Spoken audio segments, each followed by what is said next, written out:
অসহায় পিতা থানার দ্বারস্থ হয়েও দেখতে পেল না নিজ মেয়েকে। ঘটনার বিবরণে জানা যায়, আমতলী থানাধীন ফুলতলী এলাকার বিকাশ দেব পিতা নিখিল দেবের স্ত্রী সঙ্গে সামান্য কথা কাটাকাটি হওয়াতে স্ত্রী বিকাশ দেবের দুই কন্যাকে নিয়ে বাড়ি থেকে বেরিয়ে মধুপুর 30 কাটা এলাকায় বাপের বাড়ি চলে যায়।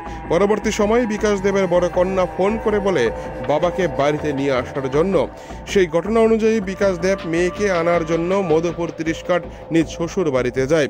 পরবর্তী সময়ে শ্বশুর বাড়ি গিয়ে মেয়েকে নিয়ে আসার সময় নিজ শ্যালক সহ শ্বশুর বাড়ির লোকজন প্রচণ্ডভাবে মারধর করে ওনার কন্যাকে আটকে রেখে দেয়। পরবর্তী সময়ে বিকাশ দেব আমতলী থানায় নিজ শ্বশুর বাড়ির লোকজনের বিরুদ্ধে মামলা করতে গেলে আমতলী থানা সাব জানিয়ে দেয়, যেহেতু ঘটনা মধুপুর থানা এলাকায়, তাই মধুপুর থানায় মামলা করার জন্য।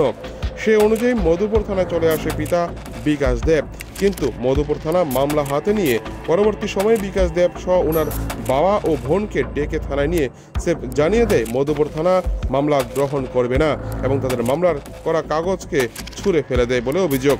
তাদের বলা হয় আমতলী থানায় যাওয়ার জন্য। অন্যদিকে বিকাশ দেবের মেয়ে ফোন করে বারবার অনুরোধ করছে মেয়েকে বাড়িতে নিয়ে আসার জন্য, কিন্তু দুই থানার তালবাহানাতে অসহায় পিতা তার কন্যার কাছ থেকে বঞ্চিত হতে যাচ্ছে।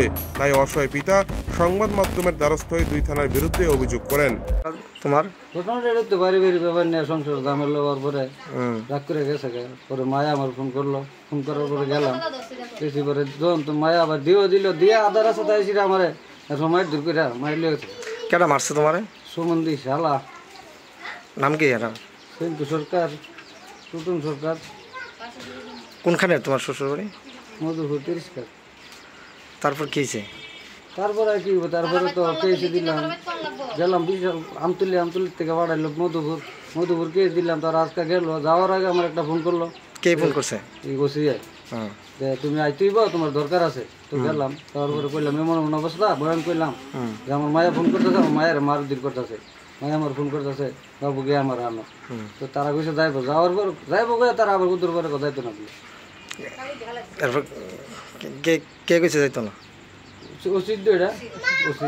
কোন থানা? তো মধুপুর থানা। তোমার নাম কি? বিকাশ দেব। তোমরা বাড়ি? ফুলতলী। কালকে আমার বাইরে মারধর করছে, আমি শুনছি। আমার বাইরে দেখতে গেছে, একটা ঝামেলা ছিল, তারা ঝামেলা লেগে বাইরের বউ গেছে বাপের বাড়ি। তো বাপের বাড়ি থাকা অবস্থা বাইরে যেয়ে ফোন করছে, বাবু আমার ভাল লাগে না, এসে দেখতে যাও। তো হে দেখতে গেছে, হেরে খাওয়াইছে, আদর যত্ন করছে, করে আরেক বাড়ি ফালাই এসে মারধর করছে। কে কে মারধর করছে? এই তো বাইয়ের সম্বন্ধী, শালা, শাশুড়ি, তারাই। বাইয়ের নাম কি? বাইয়ের নাম হচ্ছে বিকাশ দেব।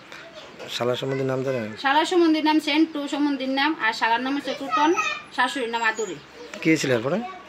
এখন তারা মারছে, এরপরে আমারে ফোন করছে, আমারে এসে বাসা, আমার তারা মারতাছে, আমার তারা বেড দিয়েছে, আমার বাসা এসে আমার বাড়ি অফিস টিলা।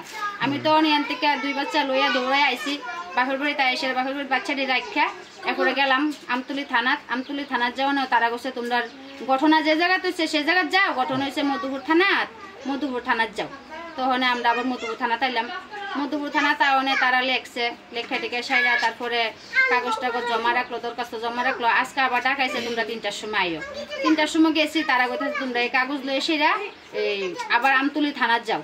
আমরা এটা দেখতে পারতাম না, এটা আমতলী থানাত যাও। তারা এই কথা কয়ে এসিরা মানে আমরা ফর্ম দরখাস্ত ডিল দিয়ে ফেলাই দিছে। তারা কোনো এলাই করতেছে না, আমরা ফাত্তই দিতেছে না যে আমার বাইরে মারলো, এটা কত তদন্ত করবো না করবো। আচ্ছা তারা গেছে শুনছি, কি তদন্ত করছে? বাইরের শ্বশুর বাড়ি কোনখানে? বাইরের শ্বশুর বাড়ি 30 কাট।